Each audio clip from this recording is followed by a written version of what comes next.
प्यारे मित्रों, आज हम अष्टावक्र गीता में आगे आगे का श्लोक पढ़ें। उसके पहले एक प्रश्न है जिस पे हम चर्चा कर लेते हैं। पूछा है, गुरुदेव, कृष्ण की गीता और अष्टावक्र की गीता में क्या अंतर है?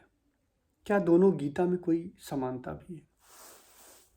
तो यहाँ हमें ध्यान रखना है, कृष्ण की गीता में भगवान कृष्ण वहाँ से बोल रहे हैं जहाँ अर्जुन है। अर्जुन की जो स्थिति है, जहाँ अर्जुन खड़ा है, वहाँ से बोल रहे हैं। और अष्टावक्र की गीता में अष्टावक्र वहाँ से बोल रहे हैं जहाँ वो खुद खड़े हैं। मतलब कि अष्टावक्र परमात्म छोर से बोल रहे हैं जहाँ वो खुद खड़े हैं। जनक की फिक्र नहीं कर रहे हैं कि जनक कहाँ है। लेकिन कृष्ण की गीता में कृष्ण वहाँ से बोल रहे हैं जहाँ अर्जुन खड़ा है। इसलिए कृष्ण की गीता ज़्यादा पढ़ी गई, ज़्यादा लोग समझने की कोशिश किए। अष्टावक्र की गीता बहुत बहुत ऊपर से निकल जाती है क्योंकि काफ़ी ऊपर से बोली गई है। और मैं इसीलिए प्रयास कर रहा हूँ कि भगवान अष्टावक्र जहाँ से बोल रहे हैं वो तो आप समझो ही, प्लस जो मनुष्य का छोर है, जो ज़रूरी है, वो भी आप समझ सको, ताकि दोनों छोर आप अच्छे से समझ लो। फिर आगे आपने पूछा है कि क्या दोनों गीता में कोई समानता भी है? बिल्कुल समानता है, एक समानता भी है। भगवान कृष्ण भी अर्जुन से कहते हैं कि हे अर्जुन, साक्षी बनो, अकर्ता बनो। और भगवान अष्टावक्र भी जनक को यही कह रहे हैं कि अकर्ता बनो, साक्षी बनो। और अगर आप गौर से देखो तो वो कर्म के साक्षी बनने के लिए कह रहे हैं। भगवान कृष्ण अर्जुन से कहते हैं क्योंकि अर्जुन को जानते हैं कि अर्जुन कर्म मार्गी है। वैसे तो भगवान कृष्ण गीता में कर्म की भी बात करते हैं, भक्ति की भी बात करते हैं, सांख्य की बात करते हैं, सबकी बात कर रहे हैं, लेकिन कर्म की बात ज़्यादा करते हैं। क्यों कर्म की बात ज़्यादा करते हैं? क्योंकि अर्जुन कर्म मार्गी है, कर्म उसका मार्ग है। तो भगवान कृष्ण कर्म की बात ज़्यादा कर रहे हैं। भगवान कृष्ण कह रहे हैं कि कर्म के साक्षी बनो। जो तुम्हारा शरीर कर रहा है, जो कार्य कर रहा है, जो कुछ भी शरीर कर रहा है, उसको करने दो, तुम उसके साक्षी बनो। यहाँ मज़ेदार बात जानते हैं क्या है?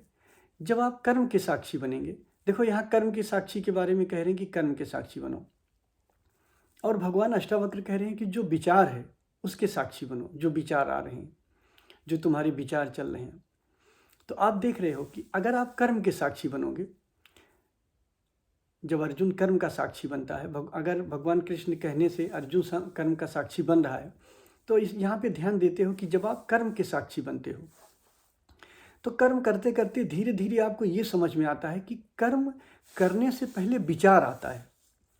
मतलब विचार ही कर्म बनाता है, तो कर्म के पहले विचार आता है। तो धीरे धीरे आपको ये पता चलेगा कि अरे, अगर हम कोई कर्म करते हैं, जैसे मान लीजिए क्रोध है, क्रोध में हम किसी को गाली दे रहे हैं या किसी को थप्पड़ मारने जा रहे हैं, तो कर्म करने के पहले हम देखेंगे कि यार विचार आ रहा है क्रोध का। तो धीरे धीरे जब आप क्रोध के विचार को देखना शुरू करोगे तो आप देखोगे कि ये तो विचार के पहले भी कुछ आता है।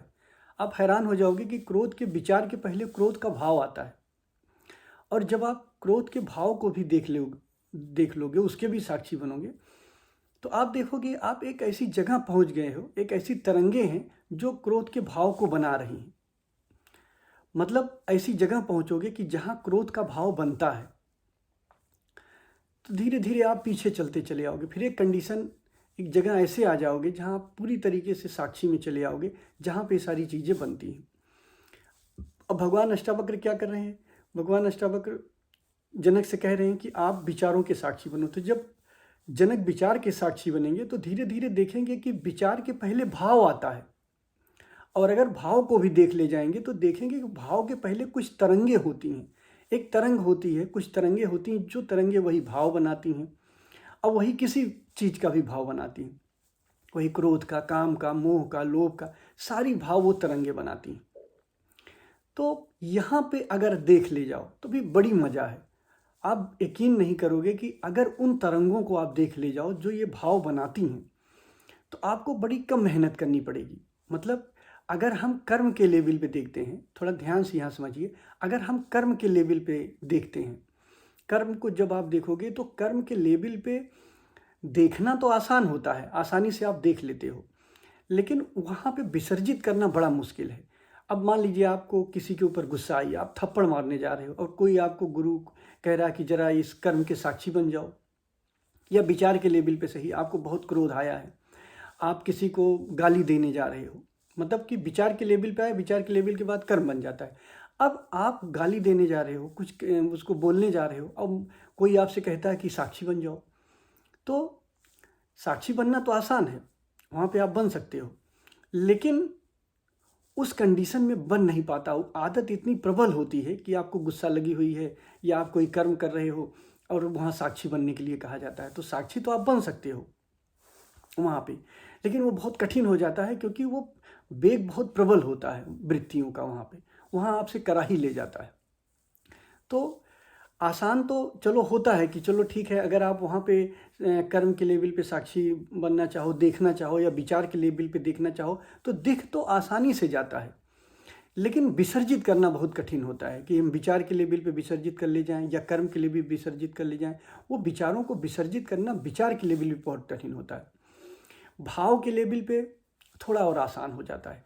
और अगर इन्हीं विचारों को तरंगों के लेवल पे विसर्जित करना हो, जहाँ अभी बन रही हैं, तो वहाँ बहुत आसानी से वो विसर्जित हो जाती हैं, वहाँ पे मतलब बहुत आसान होता है, लेकिन देखना थोड़ा कठिन होता है क्योंकि बहुत सूक्ष्म हो जाती हैं, बहुत गहरी हो जाती हैं, इतनी सूक्ष्म होती हैं कि वहाँ पे अब दुर्भाग्य की बात ये होती है कि जहाँ आप हो वहीं से तो देखना शुरू करोगे, आप कर्म के लेवल पे हो, आप कर्म को देखना शुरू करोगे। कुछ लोग जो कर्म मार्गी नहीं है, जो ज्ञान मार्गी हो, विचार के लेवल पे होते हैं, विचार के लेवल पे देखना शुरू करेंगे। कुछ लोग भाव पे होते हैं तो भाव के लेवल पे देखना शुरू करेंगे, लेकिन देखना तो आप वहीं से शुरू कर सकते हो जहाँ पे आप हो।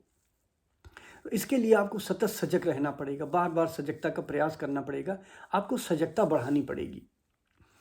तो ये ध्यान। अभी आपने पूछा था कि कृष्ण की गीता और अष्टावक्र गीता में क्या कोई अंतर है, तो अंतर यही है, मैंने बताया कि एक भगवान कृष्ण वहाँ पे बोल रहे हैं जहाँ अर्जुन है, और अष्टावक्र जी वहाँ से बोल रहे हैं जहाँ वो खुद हैं। अच्छा, समानता क्या है? दोनों कर्म की बात, दोनों साक्षी की बात कर रहे हैं, दोनों ही कह रहे हैं कि साक्षी बन जाओ, दृष्टा बन जाओ। अब साक्षी बनना कर्म के लेवल पे, विचार के लेवल पे, चलो ठीक है, यहाँ पे तो बनना तो आसान हो जाता, दिख जाता आसानी से, लेकिन विसर्जित करना बहुत मुश्किल होता है। वही अगर तरंगों के लेवल पे, भाव के लेवल पे आप आ जाओगे तो वहाँ विसर्जित करना आसान होता है। जब आप कर्म के लेवल पे आप साक्षी बनोगे, धीरे धीरे आपको पता चलता आ रही है नहीं यार विचार भी आता, फिर विचार के लेवल पे जब आप बनना शुरू हो जाओगे तो आपको लगेगा भाव भी आता है। अब भाव के लेवल पे जब बनना शुरू हो जाओगे तब पता आपको चलेगा संभावना जैसी कोई चीज़ होती है, उसके पहले वो तरंगे होती हैं जहाँ पे कोई भाव, कोई विचार नहीं होता, सिर्फ होना मात्र होता है। एक तरंग होती है, वही तरंग काम, क्रोध, मोह, लोभ सब बनाती है। अगर उस तरंग पे आप देखने में सक्षम हो जाओ तो 100% ये जान लो कि आपको विसर्जित करना बहुत आसान हो जाएगा। फिर आप ये नहीं कह सकोगे कि यार वृत्तियाँ आपको परेशान करती हैं, आपको उड़ा ले जाती हैं, आप बह जाते हो उसमें। कर्म के लेवल पे और विचार के लेवल पे देखना तो आसान होता है, लेकिन विसर्जित करना मुश्किल होता है, लेकिन चलना वहीं से है। अब हम आते हैं आगे का श्लोक पढ़ते हैं। यह संसार तुझ में व्याप्त है, तुझी में पिरोया है, यथार्थतः तू चैतन्य स्वरूप है, अतः क्षुद्र चित्त को मत प्राप्त हो, तुम चैतन्य मात्र हो। ये चेतना अगर पूरे ब्रह्मांड में देखा जाए तो चेतना के सिवाय कुछ है ही नहीं है, और जो कुछ भी हमें दिखाई देता है, हमारे जो विचार भाव जो कुछ भी दिखाई देते हैं, जहाँ जो भी आप देखते हो, सब वही चैतन्य के ही स्वरूप हैं। वो चेतना से ही प्रकट हुआ है, चैतन्य से ही उठी हैं। वही तरंगे विचार बना रही हैं, वही तरंगे भाव बना रही हैं, वही तरंगे आगे चल के कर्म में परिवर्तित हो जाएंगी। सारी चीज़ें यहीं से व्याप्त है, उस कॉन्शियसनेस में ही सब कुछ है। फिर आगे कहते हैं, तू निरपेक्ष है, अपेक्षा रहित है, निर्विकार है, स्वनिर्भर है, शांति है और मुक्ति का स्थान है, अगाध बुद्धि रूप है, क्षोम शून्य है, अतः चैतन्य मात्र में निष्ठा वाला। तू पूरी तरीके से चैतन्य मात्र में निष्ठा वाला हो। कितनी सुंदर बातें कह रहे हैं। अपेक्षा रहित है, निर्विकार है, स्वनिर्भर है। तू स्वनिर्भर है, तू किसी पे निर्भर नहीं है। जैसे इस शरीर को प्रकाशित कर रहा है, ये चेतना, ये जो कॉन्शियसनेस है, ये अंदर बाहर दोनों मौजूद है। ऐसा नहीं कि मेरे भीतर ही है, मेरे बाहर नहीं। चेतना पूरी की पूरी चेतना मौजूद है। हमारी आँखें देख पाती हैं जितना, हमारी आँखों की भी एक क्षमता, जरूरी नहीं कि हम जितना देख पाते हैं उतना ही सत्य है। हम चेतना को देखते हैं, लेकिन हम चेतना की जो एक्टिविटी है, चेतना की क्रिया है, या चेतना का जो कंटेंट है, या आप ये कह लो कि चेतना की जो प्रतिक्रिया है, उसी को होश समझ लेते हैं। जहाँ चेतना का कंटेंट नहीं या चेतना की कोई प्रतिक्रिया नहीं, वहाँ भी होश मौजूद है। जैसे कोई व्यक्ति कोमा में है, इसका मतलब ये नहीं कि वहाँ होश नहीं है, चैतन्य नहीं। अब वो चैतन्य प्रकट नहीं हो रहा है, मतलब उसमें स्टिमुलस नहीं हो रहा है, उसका कंटेंट हमें नहीं मिल रहा है। इसका मतलब ये नहीं कि वहाँ चेतना नहीं। जैसे कमरे में हवा मौजूद है, लेकिन अगर पंखा आपका ख़राब हो गया है, आपको हवा नहीं लग रही है, तो इसका मतलब ये नहीं कि हवा नहीं है। अब आपको वो प्रक्रिया ख़त्म हो गई है जिससे हवा लगती थी, वही कह रहे हैं। फिर इन्होंने आगे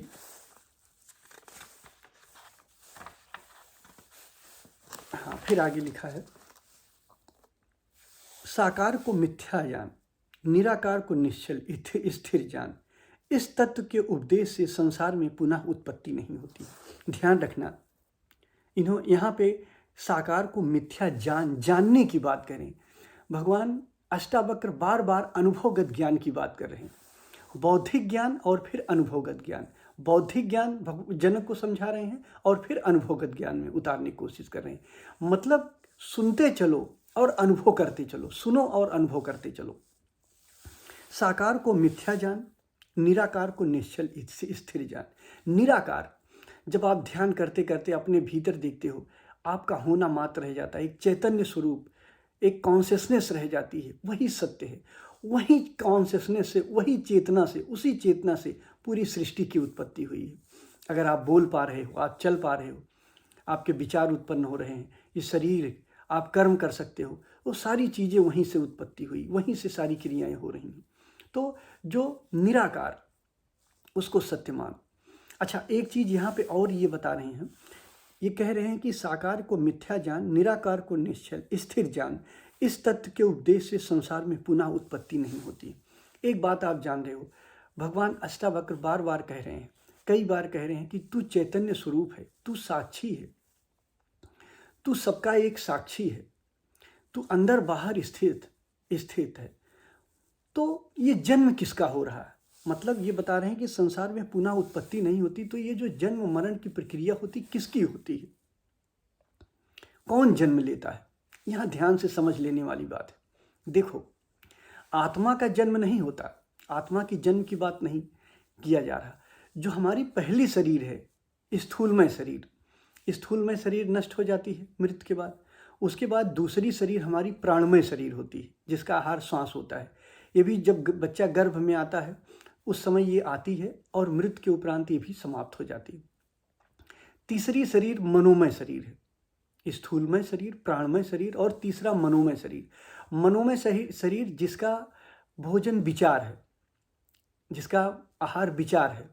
ये जो मनोमय शरीर है, इसी का जन्म होता है। ध्यान रखना, मन का ही जन्म होता है। कारण शरीर में ये पूरे जीवन भर का अनुभव लेता है और अनुभव लेने के बाद ये नया जन्म के लिए, नेक्स्ट जन्म के लिए निकल जाता है। तो मनोमय शरीर का जन्म होता है, आत्मा का जन्म नहीं होता। यहाँ ये चीज़ क्लियर हो जाना चाहिए। तो अगर ये कहा भी जाता है, कहीं कहीं कहा गया है कि ये बुरी आत्मा, अच्छी आत्मा है, फिर आत्मा जा रही है, फिर आत्मा जन्म ले रही है, फिर नए शरीर में प्रवेश कर रही है, तो वो जो आत्मा कही जा रही है, वो मन की बात की जा रही है। ये ध्यान रखना कि पुराने समय में कहने की प्रक्रिया अलग रहती थी, आज के समय में अलग रहती थी। जैसे पहले के समय में पांडित कहा जाता था बुद्ध के आने के बाद बुद्धत्व शब्द आया है। तो समय समय पे अलग अलग चीज़ें कही गई हैं। ये आपको ध्यान रखना होगा कि जो जन्म और मरण की बात हो रही है, वो मनोमय शरीर की होती है, और जन्म और मृत्यु मनोमय शरीर का ही होता है। फिर आगे इन्होंने कहा है, जिस तरह दर्पण अपने में प्रतिबिंबित रूप के भीतर और बाहर स्थित है, उसी तरह परमात्मा इस शरीर के भीतर और बाहर स्थित है। परमात्मा यानी कि चेतना, ये जो कॉन्शियसनेस है, आप ये मत समझो कि ये कॉन्शियसनेस हमारे शरीर के भीतर ही मौजूद है। हमारे शरीर के भीतर भी कॉन्शियसनेस है और बाहर भी, ये जो स्पेस है, यहाँ भी कॉन्शियसनेस है। ये कॉन्शियसनेस ही है, पेड़ पौधों में है, जहाँ से उनकी हरियाली है। कॉन्शियसनेस खत्म, हरियाली खत्म हो जाती है। कॉन्शियसनेस पूरे के पूरे हमारे भीतर भी है जो चेतना है, जो चैतन्य है, और बाहर भी कॉन्शियसनेस है। ये जो चेतना है, जो चैतन्य है, बाहर भी है। तो ऐसा नहीं है कि हमारे भीतर अलग कॉन्शियसनेस है, बाहर अलग कॉन्शियसनेस है। बाहर और भीतर कॉन्शियसनेस एक ही तरह की है, अलग अलग नहीं है। ये ध्यान रखना है आपको। जैसे पेड़ पौधों में भी वही है, जानवरों में वही है, पक्षियों में वही है, हर जगह वही कॉन्शियसनेस है, वही होश है। बिना होश के कोई चीज़ संभव नहीं।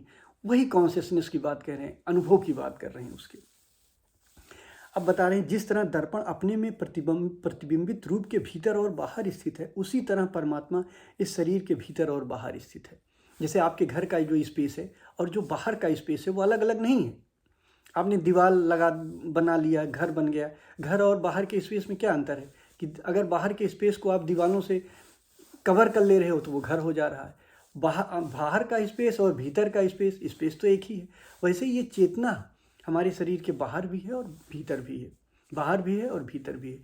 तो जो भीतर की चेतना है, जो हमारे भीतर जो चेतना का जो भाग अहंकार से भरा घिरा रहता है, उसको हम आत्मा कह लेते हैं, और बाहर का हिस्सा उसको परमात्मा कह लेते हैं। वैसे ही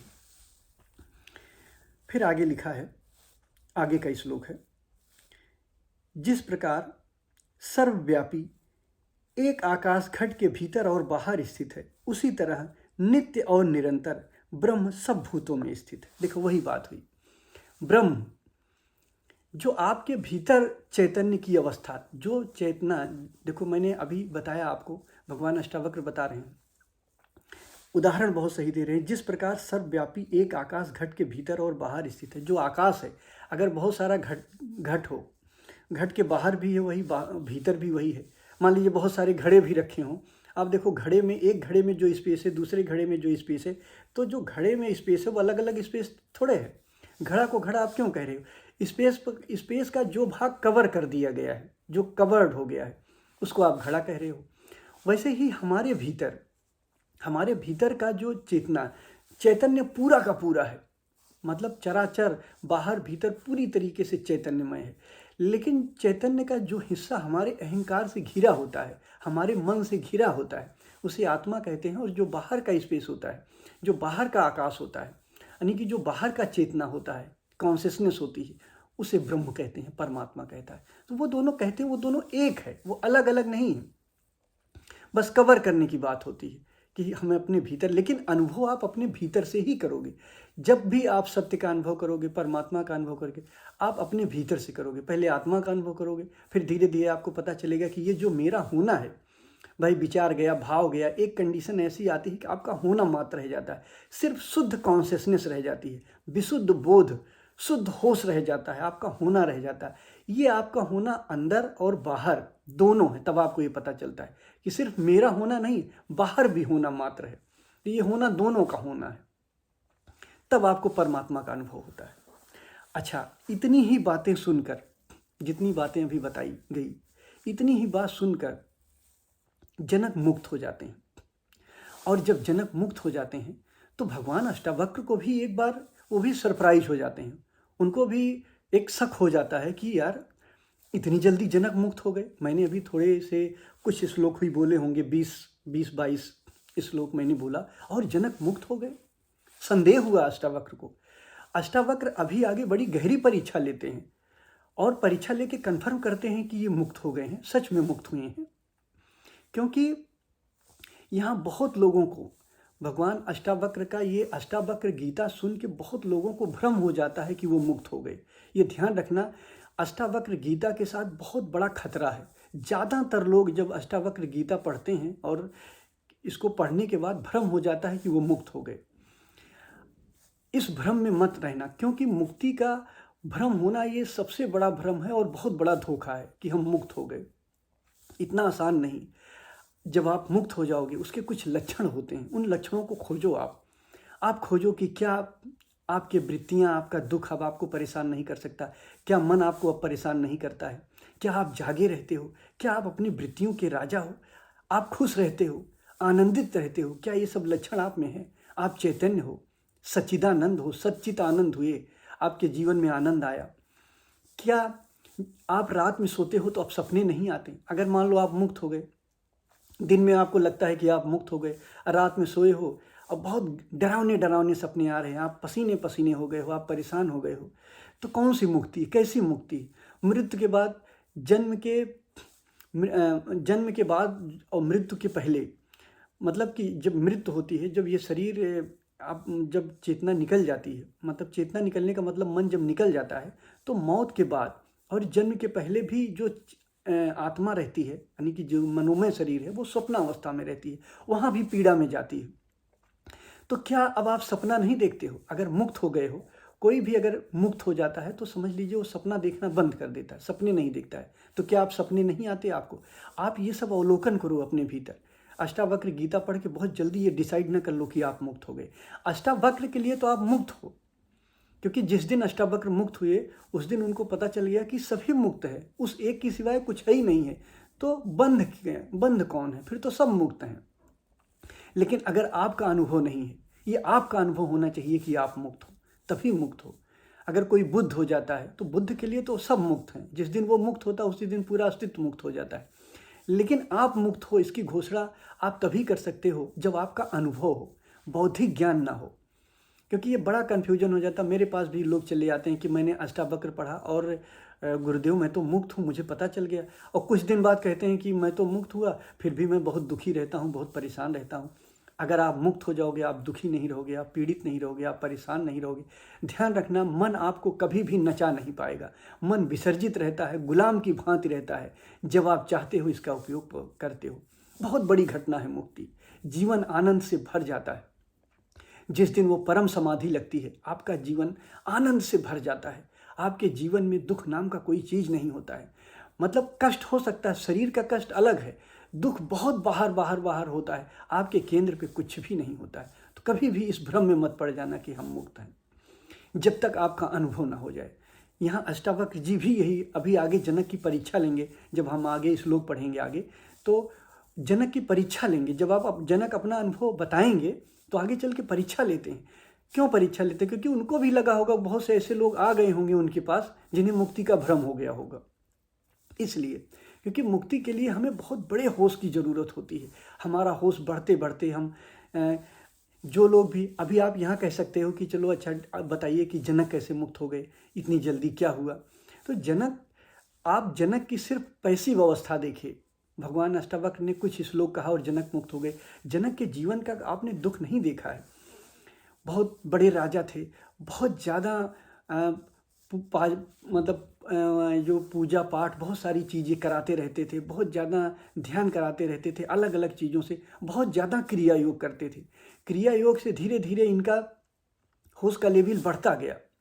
ध्यान रखना, जब आपका होश का लेवल बढ़ता जाता, होश बढ़ता जाता, तो एक कंडीशन ऐसी आती है महाहोश की, जैसे मान लीजिए कोई स्प्रिंग है, आप खींचते चले जा रहे हो, खींचते चले जा रहे हो, स्प्रिंग फैलती जा रही है।